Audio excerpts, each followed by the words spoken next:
Sister Mary Catherine was walking back to St. Bartholomew's Convent in downtown Detroit when she noticed the small figure huddled against the brick wall of Murphy's Corner store. The October wind was cutting through the streets like a knife, carrying the scent of fallen leaves and the distant smell of the Detroit River. The child couldn't have been more than 7 years old, wearing nothing but a thin Superman t-shirt and worn jeans, his dark hair plastered to his forehead with a mixture of sweat and grime. "Hey there, sweetheart," she called out gently, approaching with the careful movements she had learned from years of working with frightened children at the convent's outreach program. "Are you okay?" The boy looked up with the most striking green eyes she had ever seen, eyes that seemed far too old for his young face. There was something about him that made her pause, a stillness, an intensity that was unsettling in a child so young. "I'm lost," he said simply, his voice carrying a slight accent she couldn't quite place. "Find my way home." "I can't, sister." Mary Catherine knelt down to his level, noticing how clean his clothes were despite him being on the street, how his sneakers looked brand new, and how there wasn't a single tear or stain that would suggest he'd been wandering for long. "What's your name, honey?" "David," he replied. Then, after a pause, "David Morrison." "Well, David Morrison, let's get you somewhere warm and figure out how to get you back to your family." She extended her hand, and he took it without hesitation. His skin was unusually warm, almost feverish, but when she felt his forehead, it was cool to the touch. As they walked toward the convent, David spoke with an eloquence that seemed far beyond his years. He asked about the architecture of the buildings they passed, commenting on the Gothic Revival style of St. Bartholomew's Cathedral with the kind of knowledge that would impress a college professor. "How do you know so much about buildings?" Sister Mary Catherine asked, puzzled. David shrugged, a gesture that seemed practiced. "I read a lot." The convent was buzzing with its usual evening activity when they arrived. Sister Agnes was preparing dinner in the kitchen, the scent of her famous pot roast filling the hallways, while Sister Elizabeth was leading evening prayers in the chapel. The other nuns looked up with interest as Mary Catherine entered with the child, their faces showing the immediate warmth and concern that came naturally to women who had dedicated their lives to helping others. "Found him on Cass Avenue," Mary Catherine explained to Mother Superior Margaret, a stern but kind woman in her 60s who had been running the convent for over 20 years. "Says his name is David Morrison." Mother Superior studied the boy, with the sharp eyes that had seen every kind of troubled child Detroit had to offer. "Have you called your parents, David?" "I don't remember their phone number," he said, but there was something in his tone that suggested this wasn't entirely true. They settled David in the small guest room they kept for emergencies, and Sister Mary Catherine brought him a bowl of Sister Agnes's pot roast. She watched in amazement as he ate with perfect table manners, using his napkin properly and thanking her after every bite. Most 7-year-olds wolf down food without thinking, but David ate with the careful precision of someone much older. "Tell me about your family," she said, sitting across from him in the small wooden chair. David paused, his fork halfway to his mouth. "Get confused about where I am. My parents travel a lot for work. Sometimes what kind of work do they do?" Another pause. "Government stuff." Red flags were starting to wave in Mary Catherine's mind. She had worked with enough children to know when someone was being evasive, but there was something else about David that she couldn't put her finger on. The way he held himself, the way his eyes seemed to take in every detail of the room, cataloging it like he was filing it away for future reference. That night, after David had gone to sleep, Mary Catherine couldn't shake the feeling that something was wrong. She called the Detroit Police Department to report a found child, and Officer Johnson, who had been working missing persons for 15 years, told her there were no reports of a missing child named David Morrison. Could be a fake name, Johnson said over the phone. Kids do that sometimes when they're scared. We'll run his description through the system and see what comes up. But when Mary Catherine checked on David before going to bed, she found him sitting by the window, staring out at the city lights, with an expression of deep contemplation that no 7-year-old should possess. "Can't sleep?" she asked softly. "I was just thinking," he replied without turning around. "About what?" "About how people see things differently depending on where they're standing." Mary Catherine felt a chill run down her spine. Your age. That's a very grown-up thought for someone. David finally turned to look at her, and in the dim light from the hallway, his green eyes seemed to glow. Age is just a number, isn't it, sister? The next morning brought unexpected visitors. Mary Catherine was helping David with breakfast when 2 people in dark suits appeared at the convent's front door. The man was tall and serious-looking, with the kind of crew cut that screamed federal agent, while the woman was petite, with sharp features and eyes that missed nothing. "I'm Agent Sarah Mitchell, FBI," the woman said, showing her badge to Mother Superior. "This is Agent David Chen. We're looking for a missing child who might have been brought here." Mary Catherine felt her stomach drop.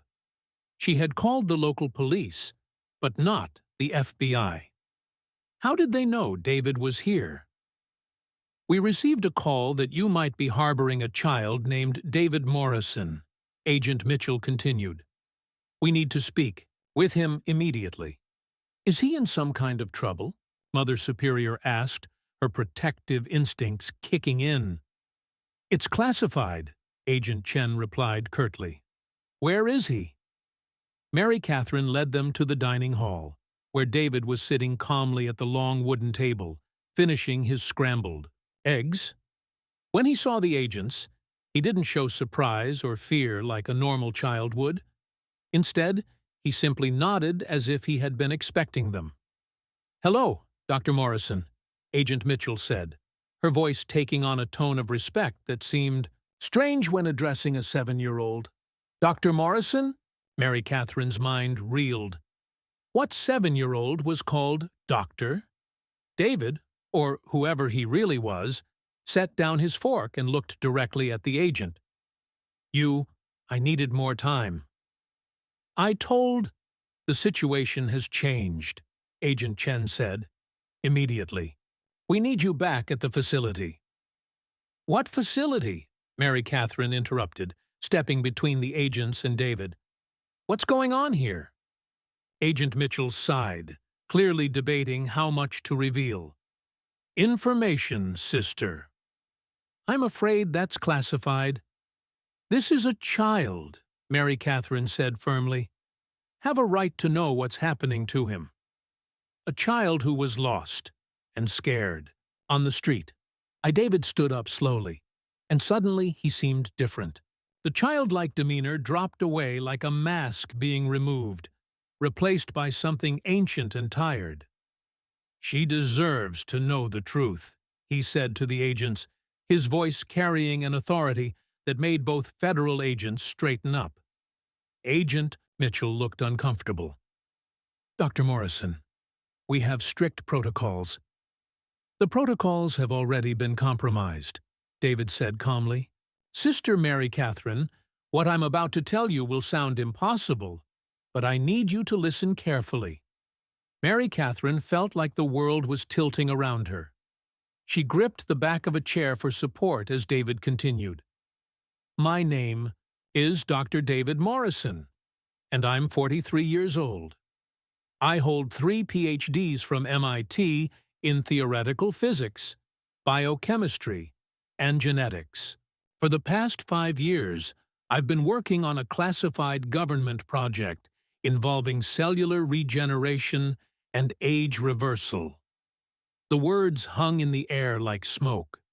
Mary Catherine stared at this small boy who claimed to be a middle-aged scientist, looking for any sign that this was some kind of elaborate joke. 6 months ago, there was an accident in my lab, David continued, his young voice carrying the weight of decades of experience. An explosion that should have killed me. Instead, it reversed my biological age to that of a 7-year-old child, while leaving my mind, my memories, and my knowledge completely intact. Mary Catherine sank into the chair she had been gripping. That's impossible. 3 weeks ago, I was married to Dr. Jennifer Morrison, a fellow scientist. We had a house in Arlington, Virginia, 2 cats named Schrödinger and Newton, and season twice, tickets to the Washington Nationals.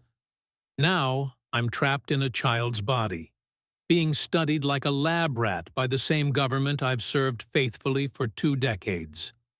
Agent Mitchell stepped forward. Dr. Morrison, you know the security implications. I escaped from the facility because I couldn't take it anymore, David said, ignoring her. Being poked and prodded, having my blood drawn every day, being treated like a specimen instead of a human being. I just wanted to feel normal for a little while, to walk around without being monitored every second. Mary Catherine looked at the agents, then back at David. This 7-year-old boy is actually a grown man? This is insane. You're telling me, ask me anything, David said quietly. Ask me about quantum mechanics, about the structure of DNA, about the foreign policy implications of the Cold War. Ask me about what it feels like to wake up every morning in a body that doesn't belong to you, with people treating you like a child, when your mind is screaming that you're an adult.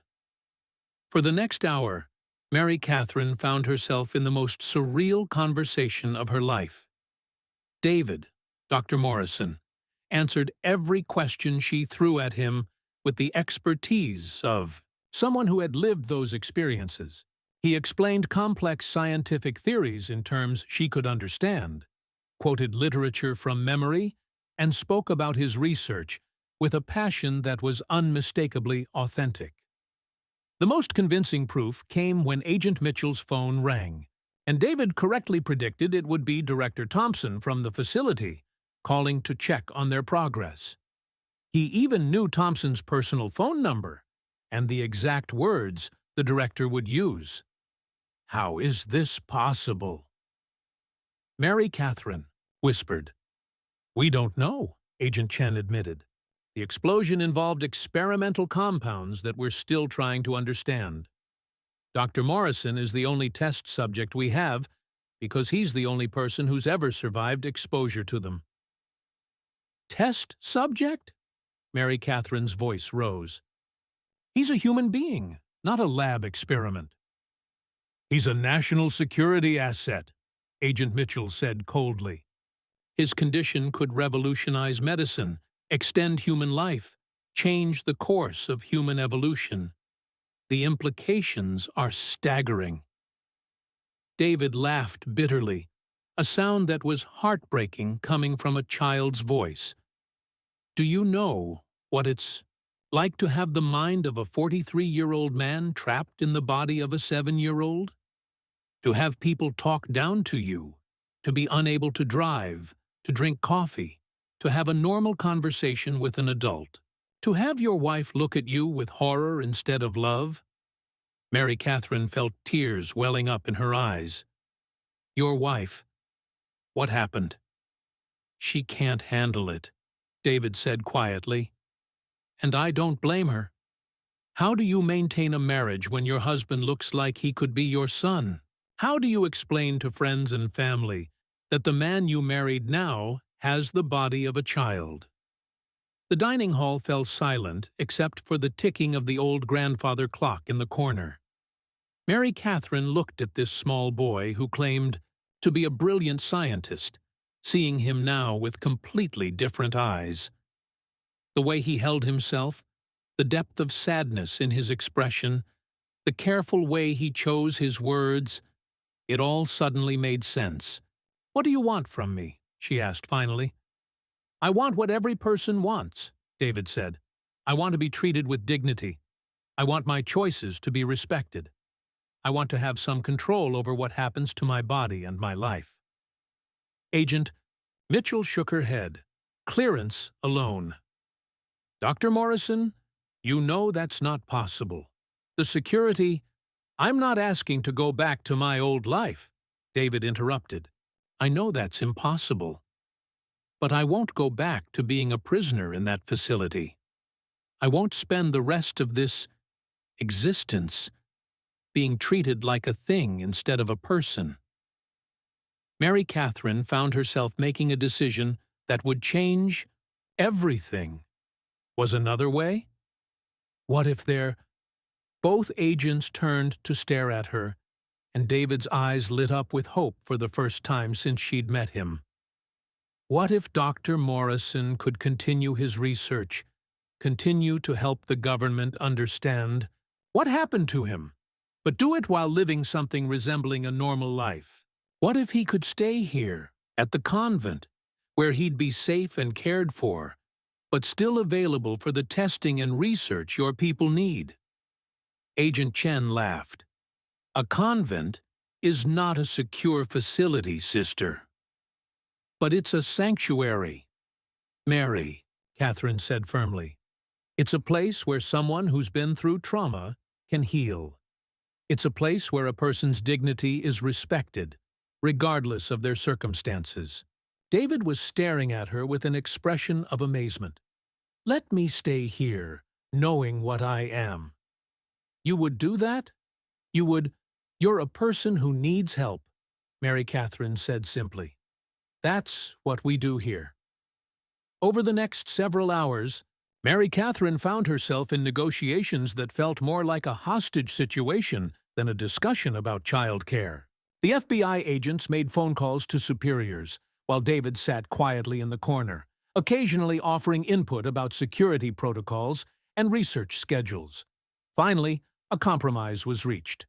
Dr. Morrison would be allowed to stay at the convent under what was essentially a form of house arrest. He would submit to regular medical examinations and continue his research in a small laboratory that would be set up in the convent's basement. In exchange, he would be treated with the respect due to an adult scientist rather than a test subject. There will be agents posted outside, Agent Mitchell warned, for security purposes. And I'll have some freedom to move around the convent grounds? David asked. Limited freedom, yes. And I can continue my work on understanding what happened to me? With full government resources at your disposal. David looked at Mary Catherine. And I'll be treated like a human being? Always, she promised. The arrangement that followed was unlike anything the Sisters of St. Bartholomew's had ever experienced. David, they all agreed to call him Dr. David, to maintain some semblance of his adult identity, became the most unusual resident the convent had ever housed. During the day, he would spend hours in his makeshift laboratory, working on equations and experiments that none of the sisters understood, but all found fascinating. In the evenings, he would join them for dinner, offering insights on everything, from theology to current events that left them amazed and sometimes disturbed by the depth of his knowledge. Sister Agnes discovered that he was an excellent cook, with a knowledge of international cuisine that came from years of traveling to scientific conferences around the world. Sister Elizabeth found him to be well-versed in classical literature and philosophy, able to discuss Aquinas and Augustine with the sophistication of a seminary professor. But it was with Mary Catherine that David formed the strongest bond. She became his advocate, his protector, and, in many ways, his lifeline to humanity in a situation that threatened to strip away his very identity. "Do you ever regret helping me?" he asked her one evening as they sat in the convent's garden watching the sunset paint the Detroit skyline in shades of orange and pink. "Never," she replied without hesitation. "Do you regret trusting me?" David was quiet for a long moment. "You know what the hardest part is? It's not the physical limitations, or even the way people look at me. It's the loneliness, having experiences and knowledge that I can't share with anyone because they see a child when they look at me. You can share them with me, Mary Catherine said, and with the other sisters. We may not understand the science, but we understand what it means to sacrifice your old life for something bigger than yourself. Is that what I'm doing? Sacrificing for something bigger? You're helping advance human knowledge in ways that could help countless people. But more than that, you're showing everyone around you what it means to maintain your dignity and humanity in impossible circumstances. That's not a small thing, David. Months passed, and the arrangement settled into a routine that worked better than anyone had expected. David's research progressed rapidly, aided by the government resources at his disposal and the peaceful environment of the convent. He made breakthrough discoveries about cellular regeneration that would have taken years to achieve in a traditional laboratory setting. But more importantly, he began to heal emotionally. The constant fear and anger that had driven him to escape from the facility slowly gave way to something resembling peace. He still mourned his old life, still struggled with the limitations of his situation, but he no longer felt like a prisoner. The other sisters gradually adjusted to having a 43-year-old scientist in a 7-year-old's body living among them. They learned to appreciate his unique perspective on faith and science, his ability to explain complex theological concepts through the lens of scientific understanding, and his gentle wisdom about the nature of transformation and acceptance. "You know," Mother Superior said to Mary Catherine one day, as they watched David help Sister Agnes prepare dinner while simultaneously solving equations on a tablet, "when you brought him here, I thought you'd lost your mind. And now? Now, I think maybe God has a sense of humor.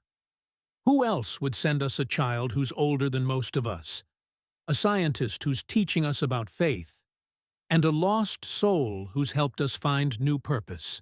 David looked up from his cooking, having overheard their conversation. "I prefer to think of it as an example of quantum superposition," he said with a grin that was both childlike and ancient. "I exist in multiple states simultaneously, child and adult, scientist and student, lost and found. The observer effect determines which one you see." Mary Catherine laughed, a sound that had become more frequent since David's arrival. "Think I'll stick with calling it a miracle." Same thing, really," David replied, returning to his work. Languages for describing the same mysteries. Science and faith are just different. As Mary Catherine watched him, she reflected on how much her own life had changed since that cold October evening when she'd found a lost child on the street. She had thought she was rescuing him, but in many ways he had rescued her too. He had challenged her assumptions about identity, about what it means to be human, about the relationship between knowledge and wisdom. The boy who wasn't a boy had taught her that sometimes the most profound truths come disguised as impossibilities, and that the greatest gift we can give another person is to see them for who they truly are, regardless of appearances. Late at night, when the convent was quiet and David was working alone in his laboratory, Mary Catherine would sometimes hear him humming old songs from his youth, songs that no 7-year-old should know, and she would say a prayer of gratitude for the strange miracle that had brought him into their lives. In a world full of mysteries, Dr. David Morrison was perhaps the greatest mystery of all, but he was also, unmistakably, exactly where he belonged.